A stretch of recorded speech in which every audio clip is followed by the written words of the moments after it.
Nkechi had always wanted this soft life. You know the type. Silky wigs, glowing skin, brunches on weekdays, and vacations just because. But in the small compound where she grew up, even 3 square meals felt like a luxury. Her mother sowed vegetables in front of the house. And her father, well, the man disappeared like smoke after she turned 10. Life was tough, but Nkechi's eyes sparkled with something more: desire. Then, one evening, her friend Sandra invited her to a club in Lekki. It wasn't just any club. This one was filled with loud music, flashing lights, and people spraying money like confetti. As she watched the girls picking the money off the floor with fast hands and slow hips, a strange thought crossed her mind. So money they ground like this. That was the moment everything changed. At first, she was shy. The girls already there moved like they owned the night. Sandra pulled her close, whispered in her ear, "Just bend low. Be fast. Smile. No, they do." So Nkechi bent, she picked, she smiled. In 1 hour, her nylon bag was almost full of crisp naira notes. Her heart pounded with excitement. This wasn't stealing, she told herself. People threw the money willingly. They were spraying it. She was just collecting. Omo, this one passed selling pepper, she giggled to Sandra. That night, she made more money than her mother would in 2 weeks. She went home, hid the cash in an old shoebox under her bed, and stared at the ceiling. For the first time in her life, Nkechi saw the door to her dreams crack open. But behind that door, something darker waited. With her first haul, Nkechi bought a new phone, fixed her nails, and took a boat to a salon in Surulere. "Soft life, here I come," she whispered as the stylist installed a 24-inch wig on her head. Her Instagram suddenly changed. Soft filters, location tags, and captions like "money no be problem." People started asking questions, but she only smiled and said, "I dey hustle." Her mother was too tired to question her daughter's overnight glow up.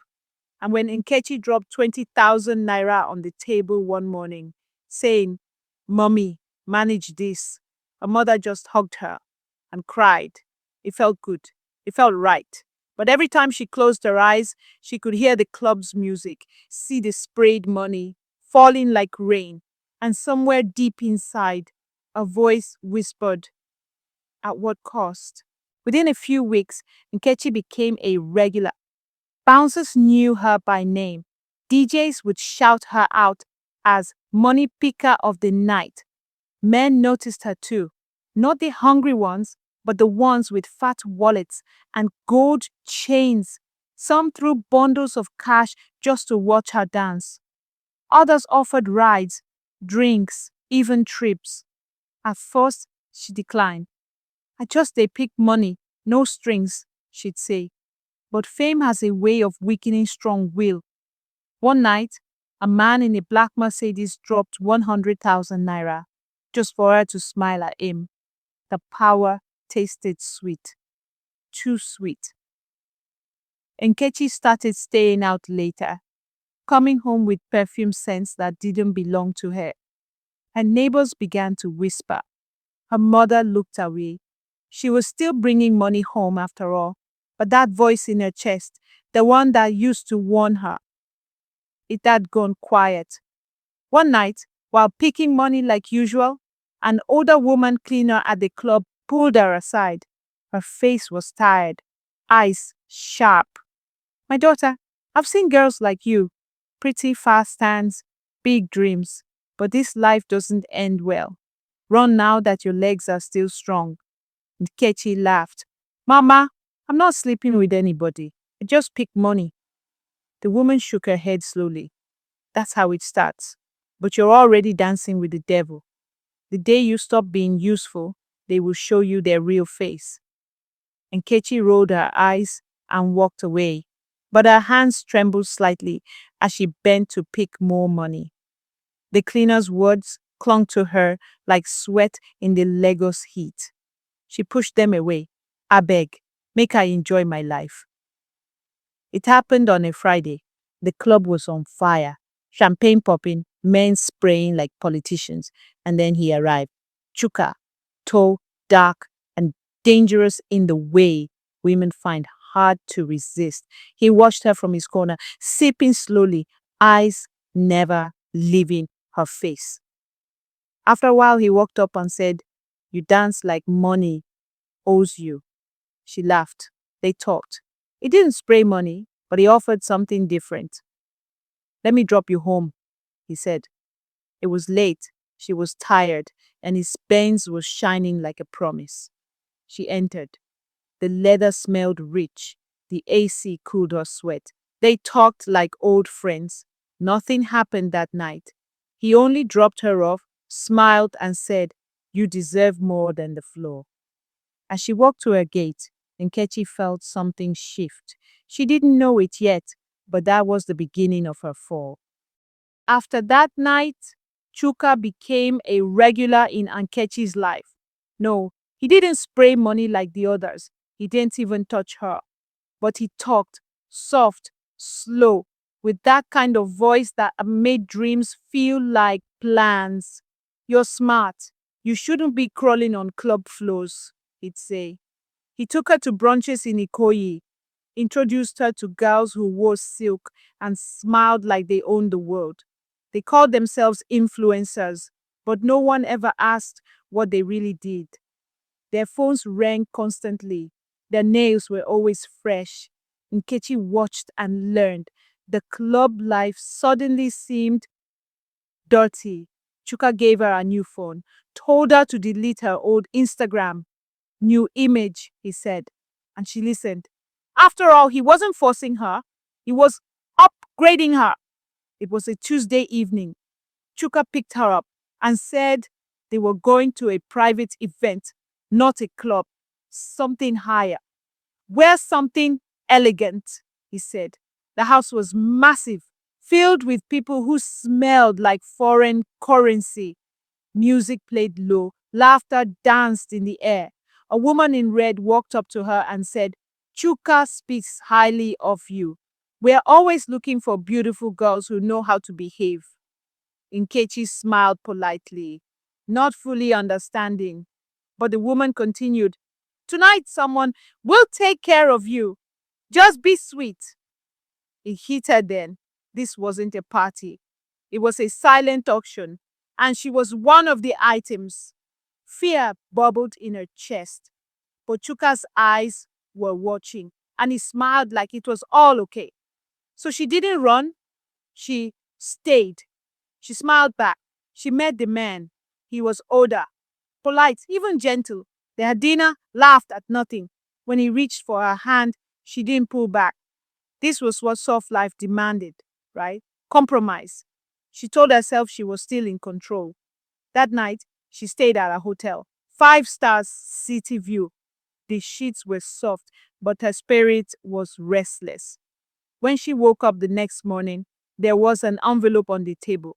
Fat, heavy. A note beside it said, "You're special."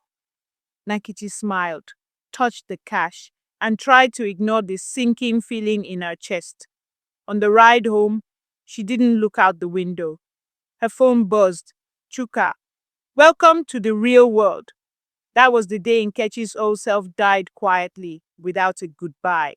On Instagram, Nkechi was glowing. Her new page was all high-end dinners, boat cruises, wine glasses, and hotel balconies. Soft life queen, her followers called her. She dropped motivational captions like "God is doing it" and "hard work pays." But inside, something was breaking. Every time she posted a smiling selfie, she felt like a fraud. Her real work now was silence, keeping secrets, smiling when she wanted to scream. She blocked her old friends, stopped going to the club, even ignored Sandra's calls. The girl who once bent to pick money now stood in designer heels, but felt smaller than ever. And every night, when she removed her lashes and wiped off the makeup, she stared at herself in the mirror and asked, "Na me be this?" Her mother noticed the change. Nkechi no longer stayed long at home. When she visited, she dropped envelopes and left quickly. Her hugs became stiff, her laughter distant.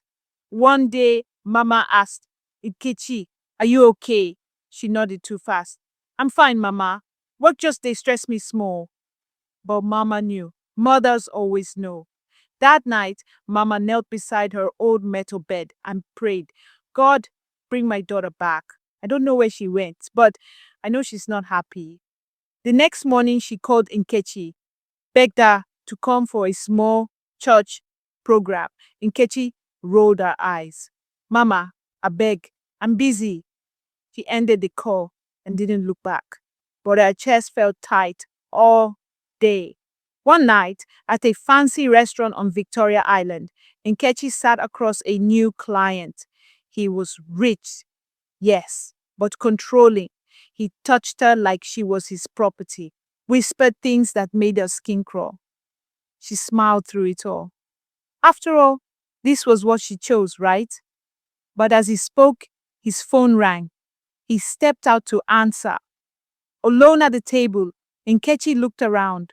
Couples laughing, forks clinking, music playing softly. She suddenly felt invisible. All the makeup, the dresses, the fake life. It didn't protect her from the emptiness inside. Her food arrived, but she wasn't hungry. She stared at the plate, then at her reflection in the wine glass. Her smile cracked. She wiped it quickly. You're strong, she whispered to herself. But the voice didn't sound convincing anymore. Nkechi was making more money than ever. Gifts came in silence. No birthdays, no reasons. Bags, phones, even a small car. But with the gifts came demands, rough hands, strange men, quiet threats. One man slapped her when she refused to smile. Another tried to lock her in a hotel room. She never told anyone. Who would she tell? Who would believe her? This was the soft life, after all. Crying wasn't part of the script. So she learned to smile when scared, to act calm when broken. The girl who used to dance freely now flinched at sudden movements. The lights in the clubs no longer dazzled her. She had seen the other side, and it was dark. One evening, out of nowhere, Sandra appeared at her gate. They hadn't spoken in months. Sandra looked thinner, older, tired. She didn't even wait to sit before speaking. Nkechi, I came to beg you, live this life while you still can. Nkechi scoffed. Look at me. I'm fine. I'm eating. I'm soft. But Sandra shook her head. You're not. I see it in your eyes. It's the same thing I saw in mine before I landed in the hospital. One man beat me, Nkechi. I almost died. Silence fell like rain between them. Sandra whispered, don't wait till your own story turns sour. She left as fast as she came. Nkechi stood at her gate, heart thumping. For the first time, fear didn't just knock, it entered. That night, sleep refused to come. And when it finally did, it came with shadows. In her dream, Nkechi stood in a club, surrounded by money. She bent to pick it up, but it turned to blood in her hands. She screamed, but no one heard. The music grew louder, the lights turned red, and the faces around her became demons. She saw Sandra, her eyes black, whispering, leave now. Then, from the corner, she saw herself, ragged, tired, crying silently.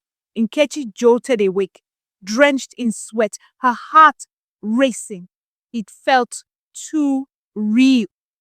She ran to the bathroom, splashed water on her face, and stared in the mirror. What am I becoming? She whispered. But the mirror had no answers, just a broken reflection of a girl chasing comfort through chaos. Nkechi decided to take a break. No parties, no men. She told Chuka she needed space. At first he laughed it off. You, miss soft life? You go tired in 2 days. But when she stopped answering his calls, he showed up at her apartment. His smile was gone. I made you. Don't forget that. His voice was calm, but his eyes were cold. Nkechi stood firm. I just need to breathe. I didn't sign my soul to you. Chuka chuckled bitterly, took a long look at her, and said, You'll be back. They always come back. Then he left. For the first time, Nkechi felt how deep she was in. She had no idea who Chuka really was or what he was capable of. The next day, Mama called again. Nkechi, please come home this weekend. No reason. I just want to see my daughter. This time, Nkechi didn't argue.